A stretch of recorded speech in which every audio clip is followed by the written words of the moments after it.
শোনেন, কিয়ামতের ময়দানে সমস্ত নারী সমাজ হযরত সাইয়্যিদাতুন নিসাই আহলিল জান্নাহ ফাতিমাতুজ জাহরা রাদিয়াল্লাহু আনহার পিছনে দাঁড়িয়ে যাবে। ফাতেমা সবার আগে থাকবে, ফাতেমার পিছনে সব নারী সমাজ দাঁড়িয়ে যাবে। যেই নারীরা ফাতেমার মতো জীবন করেছিল, হযরত ফাতেমার মতো চরিত্র গঠন করেছিল, হযরত ফাতেমার মতো পর্দানিশীল ছিল, হযরত ফাতেমার মতো কোরআন তেলাওয়াত করনে ওয়ালি ছিল, ফাতেমার মতো ধৈর্যশীলা ছিল, ফাতেমার মতো সংসার করনেওয়ালা ছিল, ফাতেমার মতো স্বামী ভক্ত ছিল, ফাতেমার মতো রসুল ভক্ত ছিল, ফাতেমার মতো ইবাদত গুজারি ছিল। এই সমস্ত নারীরা কিয়ামতের ময়দানে হযরত ফাতিমাতুজ জাহরা রাদিয়াল্লাহু আনহার পিছনে দাঁড়িয়ে যাবে। দুনিয়ার যত কারি কোরআন তেলাওয়াত করেছিল, কারি সব কারীরা হযরত উবাই ইবনে কাব রাদিয়াল্লাহু আনহুর পিছনে দাঁড়াবে।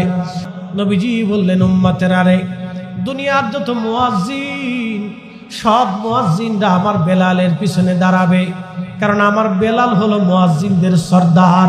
একবার জোরে বলা যাবে কি মারহাবা? এখানে কি কোনো মুয়াজ্জিন আছেন? এর ভিতরে কি কোনো মুয়াজ্জিন আছেন যিনি আজান দেন? আছেন কি না?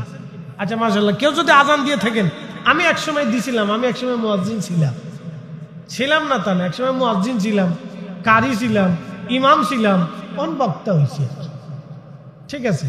তো আমিও একসময় মুয়াজ্জিন ছিলাম, দীর্ঘদিন বিনা বেতনে মুয়াজ্জিনগিরি করছি, বহুদিন করছি, প্রায় ক্লাস 5 থেকে ক্লাস 10 পর্যন্ত 5 বছর মুয়াজ্জিনগিরি করছি, অসুবিধা নাই। তো এরকম অনেকে মুয়াজ্জিন আছেন, শুনে রাখেন, কিয়ামতের ময়দানে তো দাঁড়াবেন না, তো সবাই হযরত বেলালের পিছনে দাঁড়াবে। মারহাবা কইলেন না? খুশি হন নাই মনে হয়? মুয়াজ্জিন সাহেবরা মনে বেজার হয়ে গেছেন না? সব বুদ্ধি আমরা বেলালের পিছনে দাঁড়া করে দিই। বেলালের পিছনে যদি দাঁড়াইতে পারেন, তাই তো সব 14 পুরুষের কপাল। কি কথা ঠিক আছে নি? 14 পুরুষের কপাল। এখানে সিদ্দিক কি আছেন? সত্যবাদী।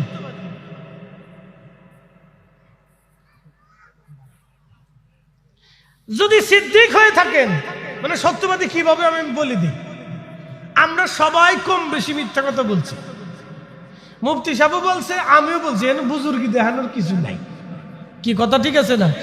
বুজুর্গি দেখানোর কিছু নাই। ভুল আমরা সবাই করছি, গুনাহ আমরা সবারই আছে, এখানে বুজুর্গি দেখানোর কিছু নাই। মুফতি সাহেব মিশা বলছে, আমিও বলছি, উনিও বলছে, হেও বলছে, সবাই বলছে, বলছি না ভাই? তো সিদ্দিক কেমনে হবে? যদি আপনি তওবা করিয়ে জীবনে তওবা করেন যে আল্লাহ জীবনের বাকি জিন্দেগি আর কোনোদিন মিথ্যা বলবো না,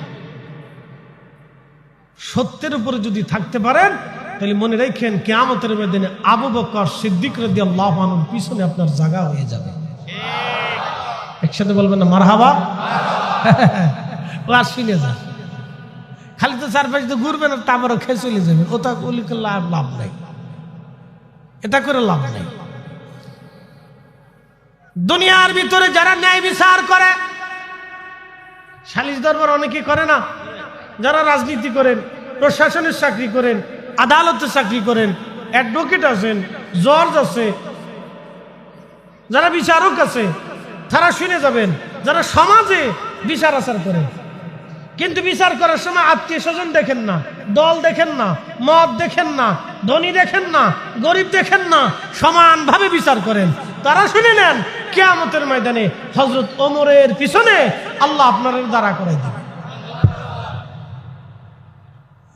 যেমনি সুবহানাল্লাহ কইলেন, মনে হয় ন্যায় বিচার আপনাদের এদিক কম হয়। একসাথে জোরে কর সুবহানাল্লাহ। ন্যায় বিচার হয় না তা না, ন্যায় বিচার হয়। 100-র ভিতরে হয়তো 10টা হয়, নাহলে 20টা হয়, হয় না ভাই? হয়তো 50% হয়, নাহলে 50% ভুল হয়, হইতে পারে। কিন্তু ন্যায় বিচার না হলে তো আর দেশ চলতো না। হয় না তা না, হয়। খুব মনোযোগ দিবেন। দুনিয়ার ভিতরে যারা ন্যায় বিচার করবে, কিয়ামতের ময়দানে হযরত ওমরের পিছনে তার জায়গা হয়ে যাবে। দুনিয়ার ভিতরে যারা দানশীল, শুধু আল্লাহর জন্য যারা দান করে, আল্লাহকে খুশি করার জন্য যারা দান করে, কিয়ামতের ময়দানে হযরত উসমান গনি রাদিয়াল্লাহু আনহুর পিছনে তাদের জায়গা হয়ে যাবে। দুনিয়ার ভিতরে যারা বীর বাহাদুর ইসলামের জন্য জিহাদের ময়দানে তারা কাটিয়ে দিয়েছে, কিয়ামতের ময়দানে তাদের হযরত আলী রাদিয়াল্লাহু আনহুর পিছনে জায়গা হয়ে যাবে। একবার জোরে জোরে বলা যাবে কি মারহাবা। দুনিয়ার ভিতরে যারা শহীদ আল্লাহর দ্বীন প্রতিষ্ঠিত করতে যাইয়া ইসলামের জন্য, ইসলামী দেশের জন্য যারা জীবন দিয়ে দিল, বাইতুল আকসার জন্য যারা জীবন দিল, আল্লাহু আকবার, সেই দিন তাদের হযরত সাইয়্যিদুশ শুহাদা আমির হামজা রাদিয়াল্লাহু আনহু সবার আগে দাঁড়িয়ে থাকবেন। আর দুনিয়ার সমস্ত শহীদরা হযরত সাইয়্যিদুশ শুহাদা আমির হামজা রাদিয়াল্লাহু আনহুর পিছনে দাঁড়াবে। একবার আওয়াজ তুলে বলা যাবে কি মারহাবা।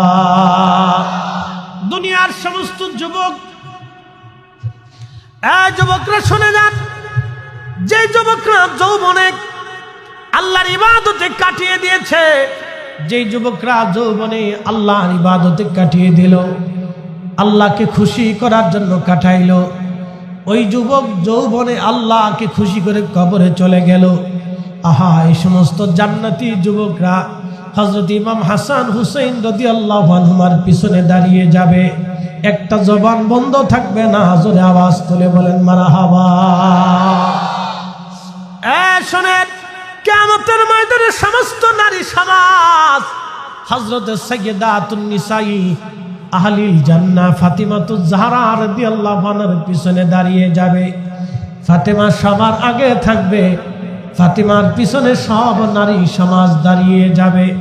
যেই নারীরা ফাতেমার মতো জীবন করেছিল, হযরত ফাতেমার মতো চরিত্র গঠন করেছিল, হযরত ফাতেমার মতো পর্দানিশীল ছিল, হযরত ফাতেমার মতো কোরআন তেলাওয়াত করনে ওয়ালি ছিল, ফাতেমার মতো ধৈর্যশীলা ছিল, ফাতেমার মতো সংসার করনেওয়ালা ছিল, ফাতেমার মতো স্বামী ভক্ত ছিল, ফাতেমার মতো রসুল ভক্ত ছিল, ফাতেমার মতো ইবাদত গুজারি ছিল।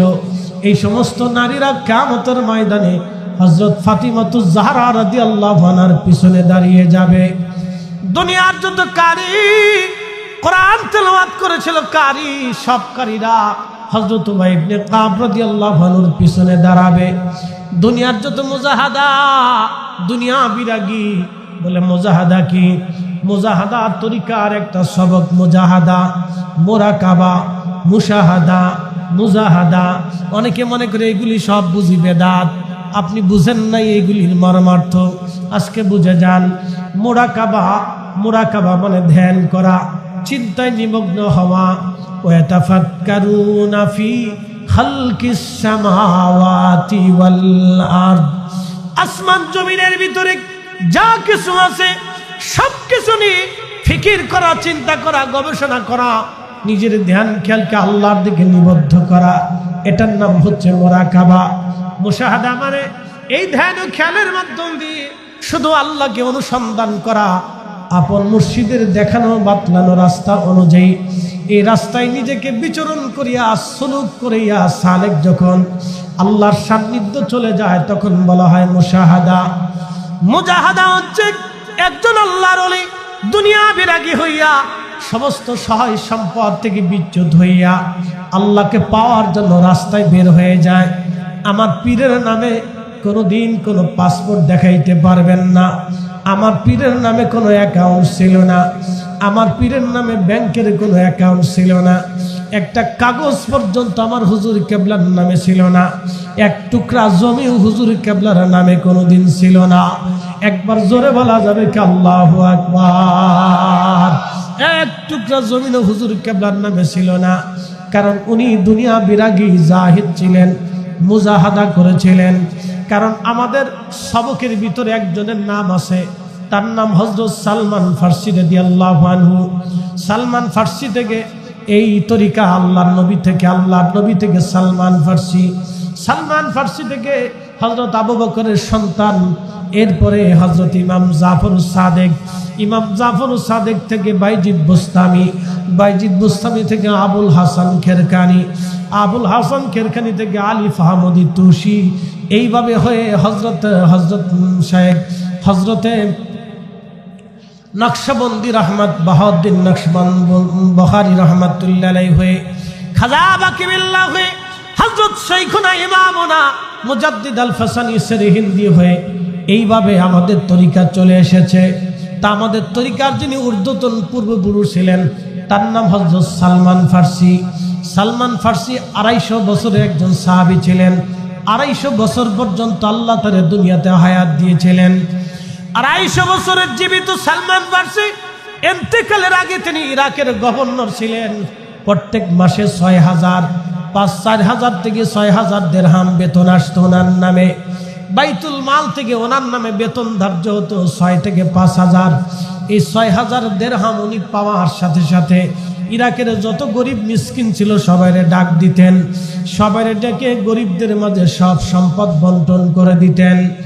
ওনার শুধুমাত্র ছিল একটা মাথার পাগড়ি, আর শুধু গায়ে ছিল একটা আবা, একটা জুব্বা, একটা হাতের লাঠি ছিল, একটা পানি পান করার একটা কাঠের পেয়ালা ছিল, আর একটা খাবার খাওয়ার জন্য একটা কাঠের বাসন ছিল। এছাড়া ওনার আর কিচ্ছু ছিল না, ওনার আর কিছুই ছিল না। তহবত লুঙ্গি ছাড়া ওনার আর কোনো সম্পদ ছিল না। হযরত সালমান ফার্সি আমাদের এই সিলসিলার একজন ঊর্ধ্বতন পূর্বপুরুষ কিভাবে মুজাহাদা করতেন দেখেন। সালমান ফার্সি ইন্তেকাল করবেন, এমন সময় তিনি কাঁদতেছিলেন। তো অন্যান্য সাহাবীরা পাশে বসে আছে। সাহাবীরা বলল, ওগো সালমান ফার্সি, এই সাহাবী জগতের মধ্যে আপনি বয়োবৃদ্ধ সাহাবী, আপনার মতো এত বড় লম্বা বয়স কারো নসিবে জুটে নাই। আপনাকে আল্লাহ নবী খুব ভালোবাসতেন, আল্লাহ রসুল আপনাকে খুব আদর করতেন। সালমান ফার্সি গো, আপনি কি জন্য কাঁদেন? বলে, আমি কাঁদি কিয়ামতের ময়দানে আমি নবীর সামনে কোন চেহারা নিয়ে দাঁড়াবো, আমি আমার রসুলের সামনে কোন চেহারা নিয়ে দাঁড়াবো। বলে, কেন? বলে, আমার নবী দুনিয়ার থেকে চলে যাওয়ার সময় মুজাহাদা করেছিলেন, সমস্ত সম্পদগুলি আল্লাহ রাস্তায় দান করে দিয়েছিলেন। কোন সম্পদ তিনি দুনিয়াতে রেখে যান নাই। কলিজার টুকরা হাসান হুসাইনের জন্য রাখেন নাই, কলিজার টুকরো মেয়ে ফাতেমার জন্য তিনি কিছু রেখে যান নাই। তিনি দুনিয়ার থেকে কোনো সম্পদ রেখে যান নাই, সব আল্লাহ রাস্তায় দান করে দিয়ে চলে গেলেন। আমার নবীর সাহাবীরা, আমার কত সম্পদ আজকে জমা হয়ে গেছে, কিয়ামতের ময়দানে আমি নবীর সামনে কোন চেহারা নিয়ে দাঁড়াবো? সাহাবীরা বললেন, কি সম্পদ আপনার জমা হয়েছে? বলে, দেখো, আমার মাথার একটা পাগড়ি জমা হয়েছে, আমার একটা জুব্বা জমা হয়েছে, আমার একটা আবা জমা হয়েছে, যেটা জুব্বার উপরে গায়ে দেয় কুর্তা বলি বা আবা বলি। আমার একটা আবা জমা হয়েছে, আমার একটা কাঠের লাঠি আছে, আমার একটা পানির পেয়ালা কাঠের পেয়ালা আছে, আমার একটা কাঠের বাসন আছে, আমার একটা তহবন লুঙ্গি আছে। বলো, এত সম্পদ রেখে যদি আমি কিয়ামতের ময়দানে নবীজির সামনে কোন চেহারা নিয়ে দাঁড়াবো? বলো, আমার কাছে লজ্জা লাগতেছে, শরম লাগতেছে। 30 সেকেন্ড আপনি বুঝেন, আর দরকার নেই। আমার দিকে তাকান, 30 সেকেন্ড আপনি বুঝেন তারা আল্লাহ রসুলের সামনে দাঁড়াইতে কিভাবে লজ্জা পাইতো। যে আমি অত দিনদারি নিয়ে বড়াই করার কিছু নেই। কি কথা কন না কে? আসতে বলেন কে? জোরে বলেন। দিনদারি নিয়ে বড়াই করার কিচ্ছু নেই, দিনদারি নিয়ে বড়াই করার কিছু নেই। যদি দিনদারি নিয়ে কারো বড়াই আসে তো সাহাবীদের জিন্দেগি পড়েন, তাহলে বুঝবেন যে আমরা দিনদারি আর সাহাবীদের দিনদারি তুলনা করলেও লজ্জা করতে হবে, যে তুলনা দিলেও লজ্জা হবে। আমরা দিনদারি, আমার ইমান আর সাহাবীদের ইমান, দিনদারি ও তুলনা করলে লজ্জা করবে, শরম করবে। বুঝতে পারছেন? লজ্জা করবে। সব ছেড়ে দিলেন। তখন সাহাবীরা বললেন, তাহলে আমরা কি করতে পারি? বলে, একটা কাজ করো, আমার মৃত্যুর পরে আমার কাফন দিতে হবে। তা আমার জুব্বা, আমার পাগড়ি, আবার থেকে কাপড় নিয়ে আমার কাফনের কাপড় বানাবা। বাকি যা আসে ওই কাপড়গুলি তোমরা গরিবরে দান করবা। আমার হাতের লাঠি, পানির পাত্র, খাবার বাসন, আমার তহবিল লুঙ্গি, বাকি যা আছে সব তোমরা গরিব মানুষের মিসকিনদেরকে দিয়ে দিবা। আমি দুনিয়ার থেকে কোনো সম্পদ রেখে কিয়ামতের ময়দানে আল্লাহ নবীর সামনে দাঁড়াইতে চাই না। এটার নাম মুজাহাদা, এটার নামই মুজাহাদা। এই মুজাহাদা কয়জনের আছে দেখেন? নাই। কোটির ভিতরে 1-2 জন পাবেন কিনা সন্দেহ আছে। কোটির ভিতরে 1-2 জন পাওয়া যাবে কিনা সন্দেহ আছে। এটার নাম মুজাহাদা। তো এখন আমি বলবো না যে মুজাহাদা নাই বিদায় সে জাহান্নামী বা সে ভুলের উপর আছে, এটা আমি বলবো না, কারণ এই সাহাবীদের ভিতরে মুজাহাদা ছিল। আবার হযরত উসমান গনি রাদিয়াল্লাহু আনহু ধনী ছিলেন, অনেক সম্পদ উনি আল্লাহর রাস্তায় দান করছেন। খাদিমুর রাসূল হযরত আনাস ইবনে মালিক অনেক সম্পদের মালিক ছিলেন, অনেক সম্পদ আল্লাহর রাস্তায় দান করছেন। এটা বলা যাবে না যে মুজাহাদা করছে বিদায় সেই সঠিক, বাকিরা বেঠিক, এটাও বলবো না।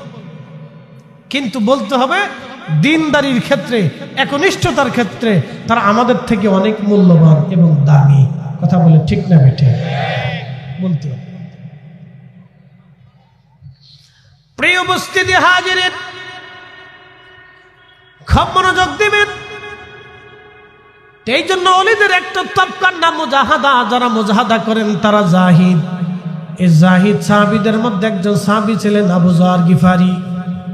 আবু যর গিফারি রাদিয়াল্লাহু আনহু। আবু যর গিফারি তিনি নিরিবিলি থাকতেন, খুব নিরিবিলি একাকিত্ব ইবাদত করতেন। সাহাবীরা এসে বিচার দিলে, ইয়া রাসূলুল্লাহ, আপনার আবু যর নিরিবিলি থাকে, আমাদের সাথে মিশে না, আমাদের সাথে সে সঙ্গ দেয় না, সময় দেয় না, শুধু নিরিবিলি আল্লাহর ইবাদতে কাটায়। আল্লাহর নবী আবু যরের ব্যাপারে সাহাবীদেরকে বললেন, সাহাবীরা রে, আমার আবু যরকে তোমরা ছেড়ে দাও, আমার আবু যরকে নিরিবিলি থাকতে দাও, আমার আবু যরকে নিরিবিলি ইবাদত করতে দাও। সে নিরিবিলি থাকবে, নিরিবিলি ইবাদত করবে, সে নিরিবিলি মারা যাবে, কিন্তু তার জানাজায় বহু মুসলমান শরীক হবে, একটা জবান বন্ধ থাকবে না। জোরে বলেন আল্লাহু আকবার। কি আশ্চর্য! মুজাহাদার সাহাবী। আমি মুজাহাদা নিয়ে কথা বলতেছি এখন, বাকি কথা পরে আসতেছি। মুজাহাদা বুঝে যায়। অনেকে ওলিদের তবকা বুঝে না, না বুঝেই লাফালাফি করে, বিরূপ মন্তব্য করে থাকে। এটা ঠিক না, এটা ঠিক না। আমরা ফাতিহা পড়ে দোয়া করি, আমরা নফল নামাজ পড়ে দোয়া করি, অনেকে ভাববেন আপনার কাছে বেদাত। আপনার দৃষ্টিতে বেদাত হতে পারে, কিন্তু আপনি বেদাতের ফতোয়া দিয়ে কিছু পাবেন না। আর আমরা আমল করার কারণে 2 রাকাত নফল নামাজ পাবো, 4 খতম কোরআনের নেকি পাবো। আস্তে কনকা, জোরে বলেন, জোরে বলেন, ঠিক আছে কিনা? হাত উঁচা করে বলেন, জাকির ভাই হাত উঁচা করে বলেন।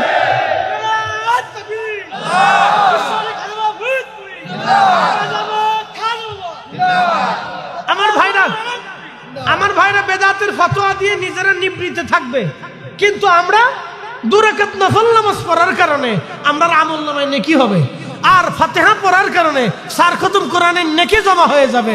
সে ফতোয়া দিতে থাকবে আর আমরা নেকি নিতে থাকবো, সে ফতোয়া দেবে আর আমরা নেকি নিব। কথা বলেন ঠিক না বেঠিক? তো যারা ফতোয়া দিবে তার মন্দ বলার কিছু নেই, তার মন্দ বললেন না, কারণ সে বুঝে নেই। কি কথা ঠিক আছে কিনা? সে বুঝে নেই, তাকে মন্দ বলার কিছু নেই, গালিগালাজ করে নেই। এগুলো আমরা আবার তরিকতের বহির্ভূত কাজ। উদু ইলা সাবিলি রাব্বিকা বিল হিকমাতি ওয়া মাউইদাতিল হাসানা। তোমরা মানুষকে আল্লাহর দিকে ডাকো, কি দিয়ে? হিকমত দিয়ে, কোরআন সুন্নাহ দিয়ে, যুক্তিপূর্ণ কথা বলে মানুষে আল্লাহর দিকে ডাকো। ওয়া মাউইদাতিল হাসানা, সুন্দর সুন্দর বাক্য দিয়ে, ভালোবাসার কথা বলে তোমরা মানুষে আল্লাহর দিকে ডাকো। একসাথে কেন মারাবা? মুসা আলাইহিস সালাম একটু মেজাজি ছিলেন, জালালি ছিলেন, খুব রাগ করতেন, খুব রাগান্বিত ছিলেন, রাগ বেশি ছিল, রাগ বেশি ছিল। তো মুসা আলাইহিস সালামকে আল্লাহ বলেন, মুসা তুমি ফেরাউনের কাছে যে দাওয়াত দাও। কিন্তু আল্লাহ তো জানে মুসা আলাইহিস সালাম একটু জালালি, দাওয়াত দিতে যাইয়া আবার ফেরাউন্ডে উচ্চ বাচ্চ করে যদি কিছু বলে তো ফেরাউনও তো বদমেজাজি, শেষে আবার উল্টে পাল্টা হয়ে যাবে। তা আল্লাহ দাওয়াত দেওয়ার সময় বলতেছিল, মুসারে দাওয়াত দিও নরম ভাষা দিয়ে, গরম হইও না কিন্তু। একসাথে কেন মারহাবা। ঠাকুরগাঁওবাসী, দেবীগঞ্জবাসী, খুবই মনোযোগের সাথে কথাগুলি শুনবেন। এই জন্য মানুষকে আল্লাহর পথে দাওয়াত দিবেন। খারাপ বলার কিছু নাই, সে বুঝে নাই হয়তো, এই জন্য ভুল বুঝতেছে, তার দৃষ্টিতে বেদাত হবে। কিন্তু আল্লাহ আমাদের দৃষ্টিতে আমরা বেদাত না, আমাদের দৃষ্টিতে ইবাদত। জোরে বলেন মারহাবা। খুব মনোযোগ দিবেন হাজিরিন বন্ধুবর আমার। হযরতে মূসা আলাইহিস সালাতু ওয়াস সালামের জামানায়, অর্থাৎ বনি ইসরাইলের ভিতরে এক পতিতা নারী টাকার জন্য দেহ ব্যবসা করত। ভালো করে শুনে যান, টাকার বিনিময়ে এই নারী দেহ ব্যবসা করত। টাকা দিলে সে পুরুষের শয্যাশায়ী হতো। পৃথিবীতে ওই নারী খুব নিকৃষ্ট যে টাকার জন্য দেহ ব্যবসা করে, টাকার জন্য দেহ ব্যবসা করে। তার দুইটা অপরাধ হয়, একটা হলো জেনার অপরাধ, 2 নম্বর অপরাধ হলো ওই যে টাকা রুজি করে, টাকাও হারাম। তার জিন্দিগির সব কিছু হারাম, সব কিছু তার জীবনে হারাম। তো পতিতা নারী টাকার জন্য দেহ ব্যবসা করতে লাগলো। একদিন কাস্টমারের জন্য রাস্তার পাশে দাঁড়িয়ে আছে, দেখে একটা কুকুর হাঁপায়া হাঁপায়া দৌড়ায় দৌড়ায় আসতেছে। কুকুর, তৃষ্ণার্ত কুকুর দেখে এই পতিতা নারীর মনে মায়া লেগে গেল, মায়া লেগে গেল, মায়া।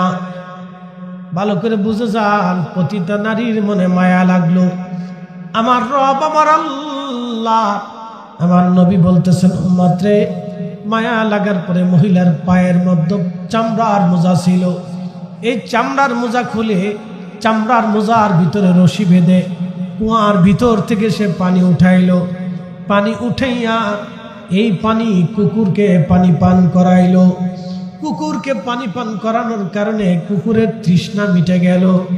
আমার রাসূল বলতেছেন, আল্লাহর একটা সৃষ্টি, তৃষ্ণার্ত একটা সৃষ্টিকে পানি পান করানোর জন্যে আমার আল্লাহর কাছেও মায়া লেগে গেল।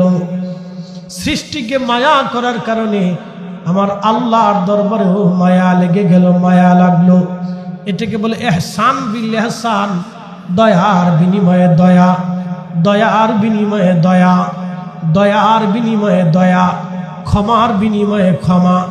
যেমন হাদিসের ভিতরে এসেছে, তোমার মুসলমান ভাই কোনো বিষয়ে অন্যায় করে ফেলছে, তুমি এই অন্যায়টা জানো, জানার পরেও তুমি তারে নিবৃত্তে এই অন্যায়টাকে সংশোধন করে দিয়েছ। কিন্তু কোনো মানুষের কাছে তুমি বলো নাই, কোনো মানুষের কাছে তুমি বলো নাই। কিয়ামতের ময়দানে আল্লাহ তোমারে ডাক দিয়ে গোপনে তোমারে মাফ করে দিয়ে বলবে, বান্দা, আমার এক মুমিন বান্দার দোষ তুমি গোপন রেখেছিলে, যাও, আজকেও আমি আল্লাহ তোমার দোষ গোপন রেখে তোমারে গোপনে মাফ করে দিলাম। একবার জোরে বলা যাবে কি আল্লাহু আকবার। এটার নাম দয়ার বিনিময়ে দয়া, ক্ষমার বিনিময়ে ক্ষমা, গোপনের বিনিময়ে গোপন, গোপনের বিনিময়ে গোপন। হাওয়া ঠাকুরগাঁওবাসী খুব ভালো করে শুনে যাবেন, আল্লাহর বান্দা বান্দির উপরে আল্লাহর দয়া হয়ে গেল। আল্লাহর নবী বললেন, আমার আল্লাহ এতটাই দয়া করলো, তার সারা জীবনের জেনার গুনাহ আল্লাহ মাফ করে দিল, সারা জীবনের হারাম রুটি রুজি আল্লাহ তারে মাফ করে দিল, সারা জীবনের নাপাকি কাজ ক্ষমা করে দিয়ে আমার আল্লাহ, আমার রব তারে পবিত্র বানাইয়া আমার আল্লাহ তারে জান্নাতি বানাইয়া দিল। একটা জবান বন্ধ থাকবে না, জোরে বলেন আল্লাহু আকবার। পতিতা নারী কুকুরকে পানি পান করে জান্নাতে চলে গেল। তাহলে বুঝেন তো আপনারা, এটার নাম দয়া। দয়া দয়া দয়া দয়া, মায়া, এহসান এহসান বিল এহসান, দয়ার বিনিময়ে দয়া, দয়ার বিনিময়ে দয়া।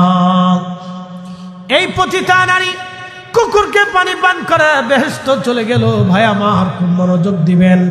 কথা শুনে যান। এখন আমাদের দেশে যারা ফতোয়া দেয় মিলাদের তাবারক বেদাত, মাহফিলের তাবারক বেদাত, মিলাদুন নবীর তাবারক বেদাত, জলসার তাবারক বেদাত, ফাতেহার তাবারক বেদাত, বেদাত বেদাত বলে আপনি ফতোয়া দিলেন। আপনার দৃষ্টিতে ফতোয়া হতে পারে, দিতে পারেন, কিন্তু যিনি খাওয়াইলেন তিনি খাওয়াইয়া জান্নাতে চলে যাইতেছে। একবার জোরে করেন আল্লাহু আকবার। আপনি বেদাতের ফতোয়া দিতে থাকবেন আর আমরা খাওয়াইয়া খাওয়াইয়া আল্লাহর খুশি সন্তুষ্টিও তালাশ করতে পারি, ঠিক কিনা? বলে হুজুর কোন ভিত্তিতে? আমি আপনাকে বোঝাচ্ছি। নবীজি বলেন তুতঈমুত তাআম, তোমরা মানুষকে খাওয়াও, তোমরা মানুষকে খাওয়াও, তোমরা মানুষকে খাওয়াও, তোমরা মানুষকে খাওয়াও। একটা পতিতা নারী কুকুরকে পানি পান করে যদি জান্নাতে চলে যায়, আপনি বুঝেন তো কুকুরের বাহিরেও নাপাক, ভিতরেও নাপাক। পতিতা নারী সেও নিজেও নাপাক, কারণ সে জেনা করে। জেনা করে যে টাকা পাও ওই টাকা দিয়ে খাবার কিনে খায়, তো ওই খাবারও নাপাক, জেনাও নাপাক, পতিতা নারীও নাপাক, কুকুরও নাপাক। এক নাপাক আর এক নাপাক রে পানি পান করে যদি জান্নাতে চলে যেতে পারে, তাহলে আমরা মুসলমান আর এক মুসলমানকে খাওয়াইয়া আমরাও জান্নাতের আশা করতে পারি। কথা বলেন ঠিক কিনা? যারা বেদাত বেদাত বলতেছে সে বেদাত নিয়ে থাকুক, আমরা ইবাদত করে চলে যাই, সে কথা ঠিক আছে কিনা? তার বেদাত তার কাছেই থাক, আমরা আমাদেরটা করতে থাকি। তার বেদাত সে নিয়ে থাকুক, অসুবিধা নেই। সে তো বেদাত নিয়ে ফিরে রয়েছে, আর ওদিক দিয়ে পতিতা নারী বেহেশতে চলে গেছে। তো পতিতা নারী যদি বেহেশতে চলে যেতে পারে, তাহলে আমরা কি তার দোষ করছি? কি কথা ঠিক আছে কিনা? আমরা তোর পতিতা নারীর মতো এত নিকৃষ্ট কাজ করি না। কি কথা ঠিক আছে না? এত নিকৃষ্ট কাজ তো আমরা করি না। ভালো করে বুঝি আল্লাহ কোরআন শরীফের আয়াতগুলিতে কিভাবে বলতেছে। আরো আইতাল্লাযী ইউকাযযিবু বিদ্দীন। হুজুর আপনি কি দেখেন না আখিরাতকে কারা অস্বীকার করে, বিচার দিবসকে কারা অস্বীকার করে? নবীজি আপনি কি দেখেন না, লক্ষ্য করেন না যারা আখিরাতের ফয়সালাকে কারা অস্বীকার করে? আরো আইতাল্লাযী ইউকাযযিবু বিদ্দীন ফাযালিকাল্লাযী ইয়াদউল ইয়াতীম। যারা এতিমকে রূঢ় ব্যবহার করে তাড়িয়ে দেয়, এতিমের হক যারা নষ্ট করে, এতিমকে ঘাড় ধাক্কা দিয়ে যারা বের করে দেয়। শোনেন, যারা এতিমের মাল খায়, এতিমের হক নষ্ট করে দেয়, এতিমের অর্থ আত্মসাৎ করে, এতিমকে যারা ঘাড় ধাক্কা দিয়ে বের করে দেয়, এতিমের সম্পদ যারা বুঝাই দেয় না, আল্লাহ বললেন তারা আখিরাত অস্বীকার করনেওয়ালা, তারা জাহান্নামী। আমি কিয়ামতের ময়দানে তাদেরকে ঘাড় ধাক্কা দিয়ে আমার দরজা থেকে বিতাড়িত করে দেব। শুনে যান, আমাদের দেশে বহু চাচা আছে, এতিম ভাতিজা ভাতিজির জমি ঠিক মতো বুঝাই দেয় না। আমি ঠিক বললেও ঠিক, না ঠিক বললেও ঠিক, বহু বেঠিক এরকম আছে, বহু আছে বাংলাদেশে, হাজারে হাজারে আছে। এতিম ভাতিজার ভাতিজির পরে আসে, নিজের বোনের জমি তো বুঝাই দেয় না। কি আসতে কনকে জোরে বলেন? বোনের জমি তো বুঝাই দেয়। এতিম ভাতিজারটা আরো পরে আসেন, নিজের বোনের জমি বুঝাই দেয়। ভাই দিবি না, পরে নিস, দিবি না পরে নিস। তো পরে নিস বলতে 30 বছর চলে গেছে। এখন বোনে চিন্তা করে আমার ভাই ছাড়া তার কেউ নেই, বাপ মরে গেছে, মা মরে গেছে, মানে আমার কোনো আসতে হলে তো ভাইয়ের কাছে আসতে পারে। আমাদের দেশের মানুষ এত নিকৃষ্ট, এত খারাপ যে বোনে যদি জমি বুঝাই নিয়ে চলে যায়, তাহলে ওই ভাই আর বোনের সাথে সাক্ষাৎ করতে চায় না, দেখা করতে চায় না, খাবারও দিতে চায় না, বইতেও দিতে চায় না। আর যারা ভাতিজা আছে, ওরে বাপরে বাপ, ফুফুরে মনে হয় যে একবারে ডাইনি, ফুফু একবারে খুব খারাপ, ফুফু আমার কাছে জমি নিয়ে গেছে। তোমার বাপেরটা লইছে, তোমার বাপেরটা লয় নাই, ফুফু তার আল্লাহর আইনে তার অধিকারে তার নিজেরটা নিয়ে গেছে। কি কথা কন না কে? ফুফু তার নিজেরটা নিছে, তোমারটা নেই নাই। ফুফু তার নিজেরটা নিছে, কারো ব্যক্তিগত সম্পদ নেই নাই, ফুফুরটা নিজেরটা নিজে নিচ্ছে। আল্লাহর আইনে ফুফু যেটা ভাবে হেঁটে লেগে গেছে। মনে হয় যে ফুফুর থেকে আর বড় দুশ্মন দুনিয়াতে নাই। এটার নাম মেড ইন বাংলাদেশ। এটা ধর্ম বুঝে না, দিনও বুঝে না, কোরআনও বুঝে না, মাসলাও বুঝে না। খুব মনোযোগ দেবেন।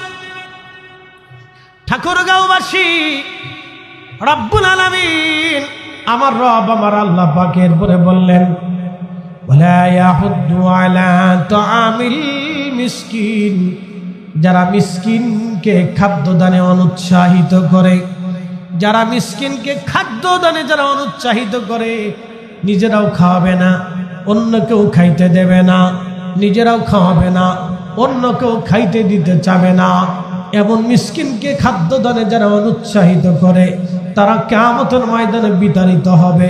কিয়ামতের ময়দান তারা অস্বীকার করে, আল্লাহর আদালতকে তারা অস্বীকার করে, তারা জালিম।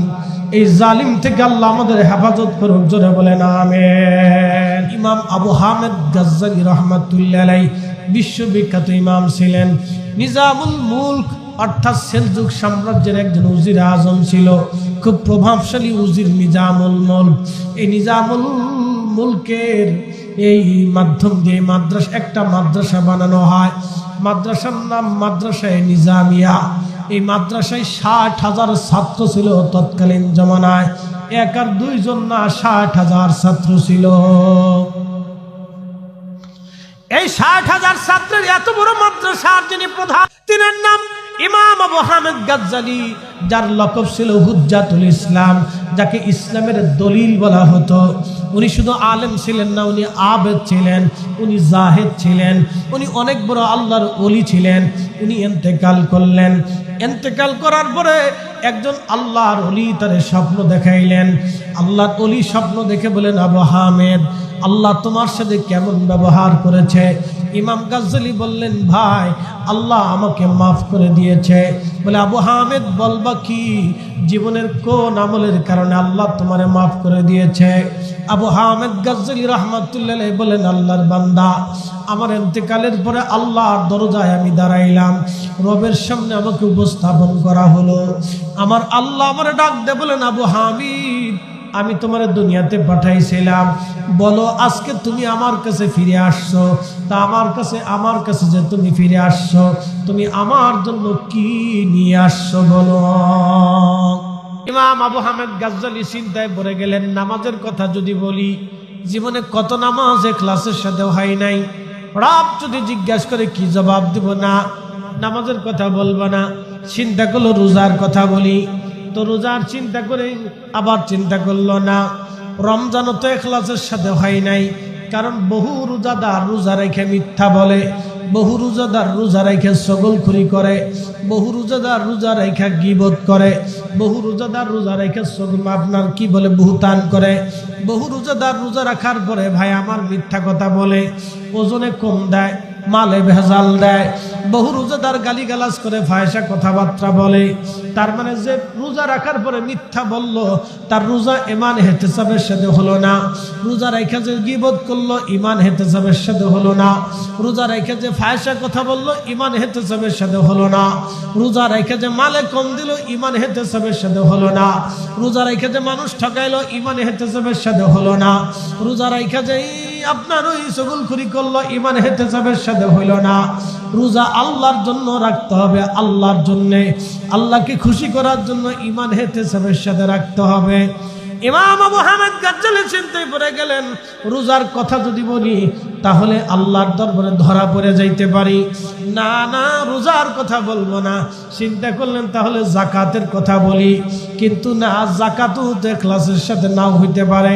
কারণ অনেক সময় যাকাত দেনেওয়ালা চিন্তা করে মানুষ আমার প্রশংসা করবে, মানুষ আমার দানবীর বলবে, মানুষ আমার দানশীল বলবে, এই জন্য অনেকেই যাকাত দেয়, অনেকেই এই জন্য যাকাত দেওয়ার চিন্তা করে। ইমাম আবু হামেদ গাজ্জালি চিন্তায় পড়ে গেলেন, না, যাকাতের কথা বললে ধরা পড়ে যাইতে পারি। হজের কথা বলবো, চিন্তা করলেন, না, হজও ইখলাসের সাথে হয় নাই। কারণ বাংলাদেশে বহু হাজি হজে চলে যায়, ওই আরাফা থেকে হাঁটতে হাঁটতে মুজদালিফা থেকে একবারে ফজরের নামাজ পড়ে হাজিরা হাঁটা শুরু করে। হাঁটতে হাঁটতে হাঁটতে হাঁটতে হাজিরা প্রচুর হাঁটা ওই সময় হয়। কোনো হাজি পড়ে যায়, কোনো হাজি মরে যায়।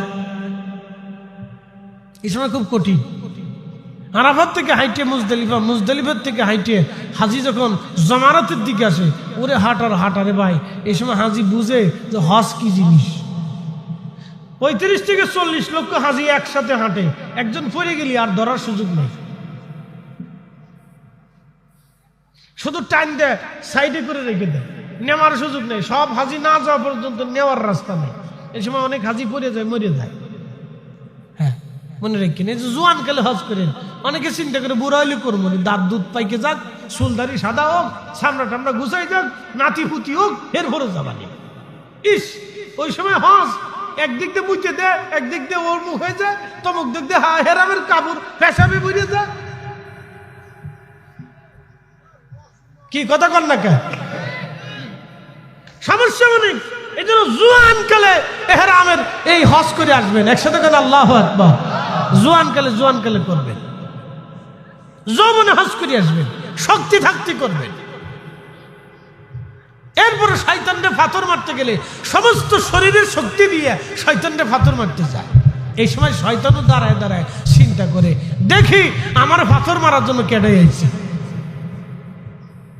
শয়তানও দাঁড়ায় থাকে, শয়তান পাথর মারে, শয়তানের ভিডিও খায়, কিন্তু দেখে যে আমার পাথর মারতে আইসি কেটে। দেখি তখন শয়তানের তাকায়, দেখে সুদে হাজি হয়েছে। সুদে হাজিরে চিনছেন না? সুদখোর 1 লাখ টাকায় যে 20,000 টাকা বাড়তি নেয়।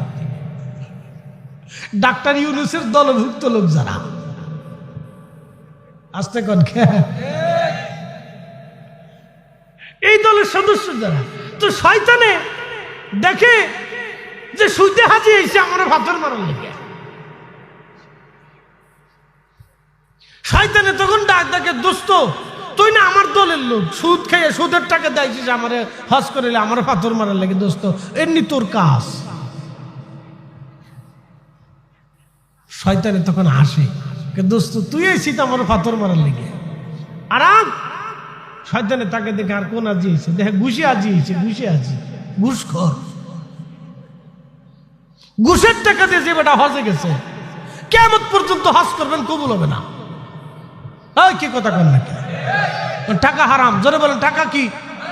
একসাথে বলেন টাকা কি? অন্য সম্পদ মেরে দিয়ে, টাকা মেরে দিয়ে, রিজিক মেরে দিয়ে তারপরে হজে গেছেন, ভাবতেছেন কেলকেলায় বেহেশতে যাবেন। বেহেশতে কি মামু বাড়ির সম্পত্তি নাকি যে চাইলেই পাওয়া যাবে? এত সোজা না। শয়তানে তখন চিন্তা করে, দেখি এ কারা কারা আসে, তাই খুঁজে খুঁজে দেখে যে এরা সব আমার দোস্ত, আমার দলের লোকজন আসছে। শয়তানে তখন হাসে। ইমাম আবু হামেদ গজ্জালি চিন্তায় পড়ে গেলেন, তা আমি হজের কথা যদি বলি, যদি ধরা পড়ে যাই, না এটাও বলা যাবে না, কোন আমলের কথা আমি আর বলবো না। তো তখন চিন্তা, আল্লাহ কোরআন আল্লাহ বলতেছে, ইন্নাল্লাযীনা কাফারু মিন আহলিল কিতাবি ওয়াল মুশরিকিনা ফি নারি জাহান্নাম, ফি নারি জাহান্নাম খালিদিনা ফিহা। আমার আল্লাহ বলতেছেন, নিশ্চয় যারা কাফির মুশরিক এবং আহলুল কিতাবের অনুসারী, ইহুদি এবং খ্রিস্টান, আল্লাহকে না মানার কারণে ফি নারি জাহান্নাম খালিদিন, চিরদিনের জন্য তারা জাহান্নামে চলে যাবে। আল্লাহ তাদের সাথে কথাও বলবেন না, কিছু জিজ্ঞাসাও আল্লাহ করবেন না যে তুমি এই আমল করছো কিনা, কোনো জিজ্ঞাসাও নাই। মার রাব্বুকা মা দীনুকা মা কুনতা তাকুলু ফি হাক্কি হাযার রাজুল, আমার রব জিজ্ঞাসাও করবেন না। মৃত্যুবরণ করার পরে ঈমান না থাকার কারণে আল্লাহ তাকে জাহান্নামে পাঠিয়ে দেবে। ইমাম গাজ্জালি চিন্তা করলেন, তাহলে এর বিপরীত হচ্ছে ঈমান। ঈমান তাওহীদ, লা ইলাহা ইল্লাল্লাহ, লা ইলাহা ইল্লাল্লাহ। ইমাম আবু হামেদ গাজ্জালি রাহিমাহুল্লাহ আল্লাহকে বললেন, রাব্বি আমি আপনার জন্য কিছুই আনতে পারিনি আল্লাহ, কিন্তু লা ইলাহা ইল্লাল্লাহ নির্ভেজাল একটা ঈমান, লা ইলাহা ইল্লাল্লাহ তাওহীদের ঈমান আমি আপনার জন্য নিয়ে আসছি। আল্লাহ এই লা ইলাহা ইল্লাল্লাহ তাওহীদের ঈমান আপনি কবুল করে নেন। তখন আমার আল্লাহ ডাক দিলেন, আবু হামিদ তুমি আমার জন্য লা ইলাহা ইল্লাল্লাহ তাওহীদের ঈমান নিয়ে আসছো। তাহলে আবু হামিদ বলো তো, তুমি একদিন মাদ্রাসায় সকালবেলা বাসি দুধ পান করছিলা, বাসি দুধ খাওয়ার পর তোমার পেটের ভিতরে পীড়া শুরু হয়ে গেল। পীড়া হয়ে যাওয়ার পরে তুমি বললা, হে ছাত্ররা, আজকে আমার বাসি দুধ পান করার কারণে, বাসি দুধ খাওয়ার কারণে আমার পেটের মধ্যে পীড়া হয়েছে। আবু হামিদ তুমি সেই দিন বললা, ছাত্ররা, আজকে সব মাদ্রাসার ছাত্রদেরকে ছুটি দিয়ে দিলাম, তোমরা চলে যাও, আজকে আমি আর তোমাদেরকে দর্শ দেব না, পড়াবো না। আবু হামিদ বলো তো, রোগ কি দুধে দেয় না আমি দেই? বলে, আল্লাহ তুমি দাও। শেফা কি ওষুধে দেয় না আমি আল্লাহ দেই? বলে, আল্লাহ শেফা তো তুমি দাও।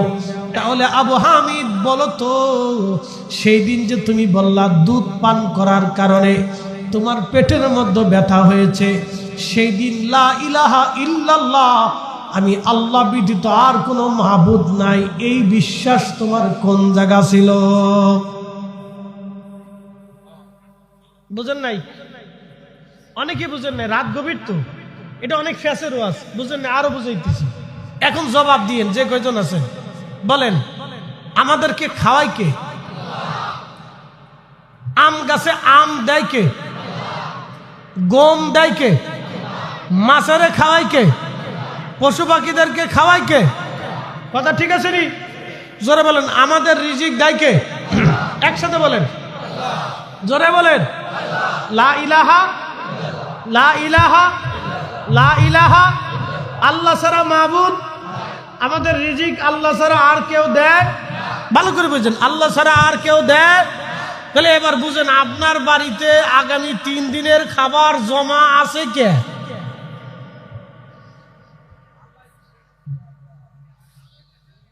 না, রিজিকের মালিক কে?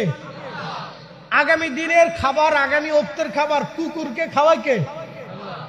পাখিদেরকে খাওয়ায় কে? ওদের ব্যাংক আছে, খাবার জমা আছে, তাহলে ওদেরকে যে আল্লাহ খাওয়ায়, আপনারও সে আল্লাহ খাওয়ায়, তা আপনি ঘরে খাবার জমা রাখছেন কে? এই জোরে খান, জোরে বলেন।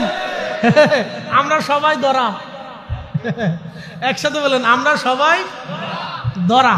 তো আবু হামিদ গাজ্জালির আল্লাহ ওই সময় জিজ্ঞেস করলেন, তুমি তো আমার জন্য লা ইলাহা ইল্লাল্লাহর বিশ্বাস নিয়ে আইছো, কিন্তু তুমি যে বললা দুধ পান করার কারণে তোমার পেটের ব্যথা হয়েছে, তা আমি তো ব্যথা দেই, আমি নিরাময় করি, তো তুমি যদি লা ইলাহা ইল্লাল্লাহর বিশ্বাস পরিপূর্ণই তোমার থাকতো, তাহলে তুমি ওই সময় বললা কে যে দুধের কারণে পেটের ব্যথা হয়েছে? এই কথা বললা কে? তাহলে ওই সময় তোমার লা ইলাহা ইল্লাল্লাহর বিশ্বাস কোন জায়গা ছিল?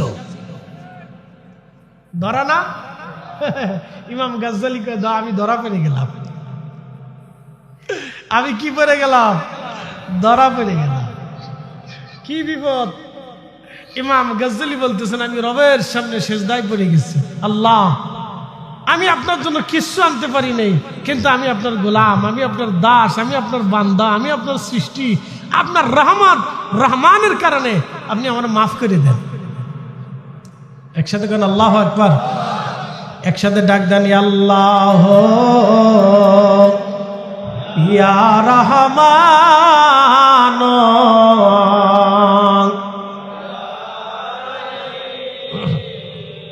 এই নামের কি দাম বুঝাইতেছি। আমনাগারে হুজুর কেবলা ডাক দিওয়াই তো বুঝেন নাই যে এই ডাকের মর্যাদা কত। গলাটা সাইডে কাশি খুশি দেন, দিল থেকে টান দিবেন, কাশি খুশি দেন, জোরে, হ্যাঁ জোরে দেন, জোরে জোরে জোরে কাশি দেন, পরিষ্কার করেন। কাশি দিচ্ছেন নি? পরিষ্কার করছেন নি? এবার দিল থেকে টান দেন। রহমানকে, রহিমকে। যদি 3টা নাম না থাকতো, তাহলে গুনাহ করার কারণে আল্লাহ পাথর মেরে আমরা ধ্বংস করে দিত। কথা কন না, ঠিক আছে কিনা? পাথর মেরে ধ্বংস করে দিত। মিয়া, আজকে ভিডিওতে দেখলাম এক মা আর এক পুরুষের সাথে চলে যাচ্ছে, বাচ্চাটা কাঁদতেছে, মা বাচ্চাটার দিকে ফিরেও তাকাইল। বুঝলেন? গা শিহরে ওঠার মতো, গা শিহরে ওঠার মতো। বাচ্চার কান্না দেখে পুলিশরা পর্যন্ত আদালত কাঁদতেছে। মহিলার মনে মায়া লাগে না। এরকম মাও দুনিয়াতে আছে। হ্যাঁ, কথা কন না, আছে না?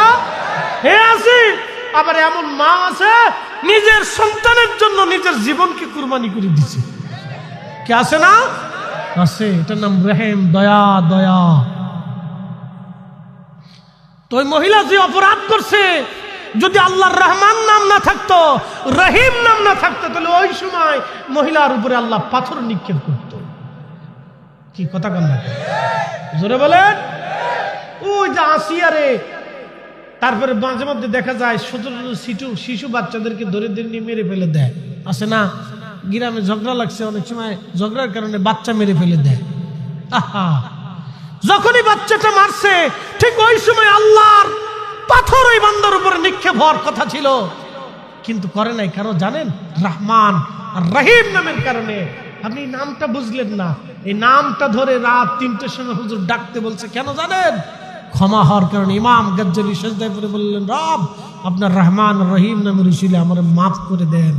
একসাথে বলেন আল্লাহু আকবার। ডাক দেন হৃদয়ের গভীর থেকে, আল্লাহ ইয়া রহমান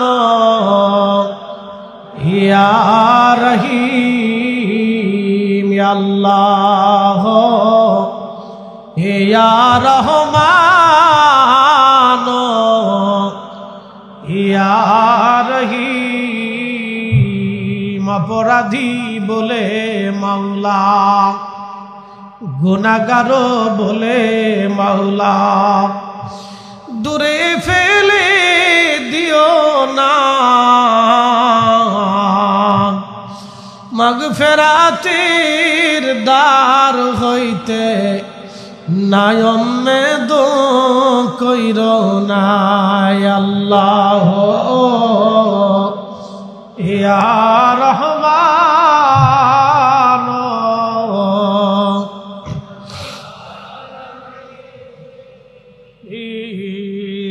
কি দামি নাম, কি দামি নামের জিকির। এই নাম ধরে যখন আল্লাহরে ডাক দিবেন, আল্লাহ রহমতের দরিয়ার মধ্যে জোশ লেগে যায়, সাথে সাথে বান্দারে আল্লাহ মাফ করে দেয়। একবার জোরে বলা যাবে কি মারহাবা? আল্লাহ ডাক দিলেন, আবু হামিদ, আমি তোমারে মাফ করে দিলাম। আবু হামিদ ডাক দেখে, রাব্বি, কি জন্য আপনি মাফ করছেন আমাকে একটু বলেন। আল্লাহ বলেন, আবু হামিদ, তোমার কি সেই দিনের কথা মনে আসেনি? তুমি দোয়া তার কলম দিয়ে কিতাব লিখতেছিলাম। উনি অনেক কিতাব লিখছেন জীবনে, বহু কিতাবের রাইটার ছিলেন ইমাম আবু হামিদ গজ্জালি। আবু হামিদ, তুমি দোয়াত এবং কলম দিয়ে কিতাব লিখতেছিলা। এখানে অনেকেই দোয়াত কলমের ছাত্র আছে, আছে না? দোয়াত কলম দিয়ে লেখছেন কারা কারা? একটু হাত উঁচা করেন। দোয়াত কলম দিয়ে যারা যারা লেখছেন, মাশাআল্লাহ, বহু লোক পাওয়া গেছে দোয়াত কলমের ছাত্র। দোয়াত কলম দিয়ে যারা লেখছেন তারা তো দোয়াত কলম সম্পর্কে জানেন। দোয়াত কলম দিয়ে তুমি যখন লিখতেছিলা, তখন কলমটা দোয়াতের ভিতরে তুমি ঢুকাইছো। এমন সময় একটা মাছি উড়ে এসে, এমন সময় একটা মাছি, ভালো করে এই কথাটা শুনে যাবেন, এমন সময় একটা মাছি উড়ে এসে তোমার কালির কাছে বসে কালির পানি পান করতেছিল। আবু হামিদ, তুমি কলমটা লাড়াচাড়া করো নাই, দোয়াতটাও তুমি লাড়াচাড়া করো নাই, কারণ মাছির পানি পান করতে কষ্ট হবে, মাছি উড়ে চলে যাবে। তুমি মাছিটাকে পানি পান করতে সাহায্য করছিলা। আবু হামিদ, তুমি মাছিটারে পানি পান করার জন্য সাহায্য করছিলা, মাছিটারে পানি পান করতে সুযোগ দিয়েছিলা। আবু হামিদ, একটা মাছি আমার সৃষ্টিকে ওই সময় তুমি দয়া করছিলা। আমি আবু হামিদ রে, আমার একটা সৃষ্টিকে দয়া করার কারণে আমি আল্লাহ তোমার প্রতিও দয়া করে তোমারে মাফ করে দিলাম। চিৎকার মেরে বলেন আল্লাহু আকবার। একটা মাছিরে পানি পান করে আবু হামিদের যদি ক্ষমা হয়, একটা কুকুরকে পানি পান করে প্রতিটা নারীর যদি ক্ষমা হয়ে যায়, তাহলে আমাদেরও ক্ষমার আশা করতে পারি। কথা বলেন ঠিক কিনা? আল্লাহ আমাদের কবুল করুন। আওয়াজ তুলে জোরে বলেন আমিন।